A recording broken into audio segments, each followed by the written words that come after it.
బాహుబలి తర్వాత బాలీవుడ్ లో కూడా క్రేజ్ వచ్చేసింది అనుష్కకి.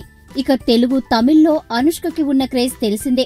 ఇంత క్రేజ్ ఉండి అడిగినంత రెమ్యునరేషన్ ఇవ్వడానికి ప్రొడ్యూసర్లు రెడీగా ఉన్నారు. అనుష్క మాత్రం తన న్యూ ప్రాజెక్టు విషయంలో తొందరపడటం లేదు. అయితే మెగాస్టార్ చిరంజీవితో సినిమా చేయడానికి అనుష్క ఓకే అనేసిందని లేటెస్ట్ న్యూస్. మెగాస్టార్ చిరంజీవి 151వ సినిమాగా ఉయ్యాలవాడ నరసింహారెడ్డి తెరకెక్కబోయే విషయం తెలిసిందే. ఈ మూవీని ప్రొడ్యూస్ చేస్తున్న రామ్ చరణ్ లీడ్ రోల్ కోసం ఆఫర్ ఇవ్వడంతో అనుష్క ఒప్పుకోవడం జరిగిపోయిందట. ఇక అఫీషియల్ గా అనౌన్స్ చేయడమే మిగిలిందనేది ఇన్సైడ్ టాక్. ప్రస్తుతం అనుష్క లీడ్ రోల్ చేస్తున్న భాగ్మతి రిలీజ్ కి రెడీ అవుతోంది. ఈ వీడియో గనుక మీకు నచ్చినట్టయితే లైక్ చేయండి, షేర్ చేయండి, సబ్స్క్రైబ్ చేసుకోండి.